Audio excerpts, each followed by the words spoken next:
Hi everyone, welcome back to my channel Mukta cooking house. আজকে একদম ভিন্ন রকমের রেসিপি নিয়ে হাজির হয়ে গিয়েছি।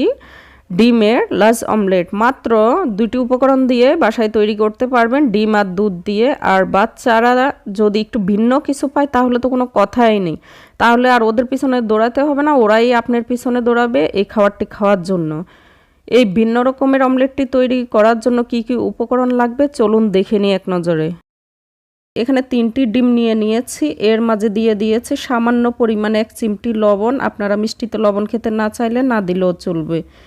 দিয়ে দিয়েছি 1/3 কাপ চিনি। আপনারা মিষ্টিতে চিনি কম বা বেশি পছন্দ করলে আপনাদের মতো করে অ্যাডজাস্ট করে দিবেন। দিয়ে দিয়েছি 1/2 চা চামচ ভ্যানিলা এসেন্স। এখন ডিম এবং চিনি ভালোভাবে মিক্স করে নেব। একটু সময় নিয়ে সুন্দরভাবে মিক্স করে নেবেন, তাহলে অমলেটটাও খুব ভালো হবে এবং ছিদ্র ছিদ্র খুব সুন্দরভাবে হবে। এটা কষ্টের কিছু না, 2-3 মিনিট ফেটিয়ে নিলেই হবে। আমি ফেটিয়ে নিয়েছি। এখন একটা বাটিতে মেপে নিব কতটুকু ডিম হয়েছে। আপনারা দেখতেই পাচ্ছেন আমি বাটিতে এখন মেপে নিয়েছি, 1 বাটি হয়েছে। তো এই ডিমটাই আমি আগের বাটিতে আবার ঢেলে দিচ্ছি।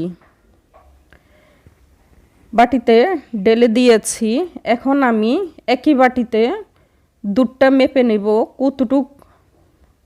যতটুক পরিমাণ আমি ডিম দিয়ে দিয়েছি ততটুকুই দুধ দিয়ে দিচ্ছি। দুধটা আমি ঠান্ডা দুধ দিয়ে দিচ্ছি, আগে থেকে জাল করে রাখা ঘন দুধ দিয়ে দিয়েছি। টোটাল এখানে ডিম 1 বাটি হয়েছে এবং দুধও 1 বাটি দিয়ে দিয়েছি। দিয়ে এখন ভালোভাবে মিক্স করে নিব 2-3 মিনিটের মতো।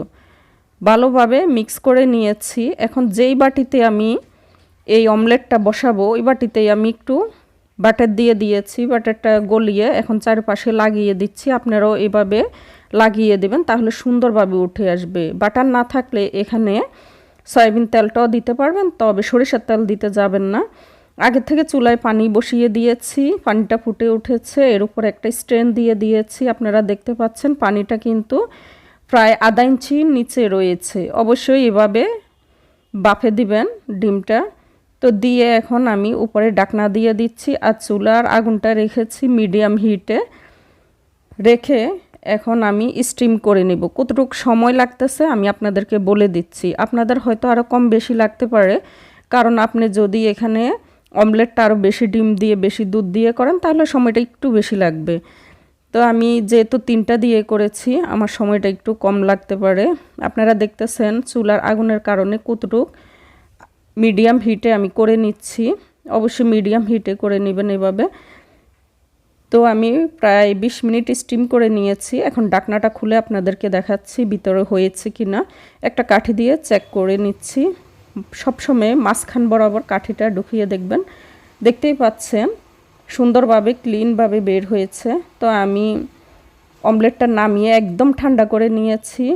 আপনারা দেখতে পাচ্ছেন চারপাশ থেকে ছেড়ে ছেড়ে দিয়েছে, তাও একটা স্প্যাচুলা দিয়ে আমি ছাড়িয়ে নিচ্ছি যেন লেগে না যায়, কারণ এই অমলেটটা সফট।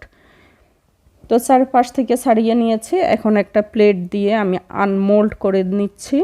দেখেন ভিতরে কত সুন্দর হয়েছে, ওয়াও! এই অমলেটটা অবশ্যই একদম ঠান্ডা করে বের করবেন, না হলে ভেঙে যাওয়ার চান্স থাকে, কারণ অনেক সফট। উপরে আমি চেরি এবং কয়েকটা পাতা দিয়ে ডেকোরেশন করেছি। এখন আপনাদেরকে টিপস বলে দিচ্ছি, একটু লক্ষ্য করুন। অমলেটটা আমি কেটে নিচ্ছি, ভিতরে কেমন হয়েছে, ছিদ্রটা কেমন হয়েছে তা দেখিয়ে দিচ্ছি। এখানে দেখতে পাচ্ছেন প্লেটে পানির পরিমাণ খুবই কম, কারণ আমি দুধটা ঘন করে নিয়েছি। দেখেছেন? ওয়াও, মাশাল্লাহ! দেখেছেন কেমন ছিদ্র ছিদ্র হয়েছে, একদম জালির মতো। তো আপনারা দুধটা যদি ঘন করে দেন তাহলে খেতেও যেমন টেস্ট হবে, আবার পানির পরিমাণটাও কম হবে, আর অমলেটটাও চুপসে যাবে না। যেমন তৈরি করবেন তেমনই থাকবে।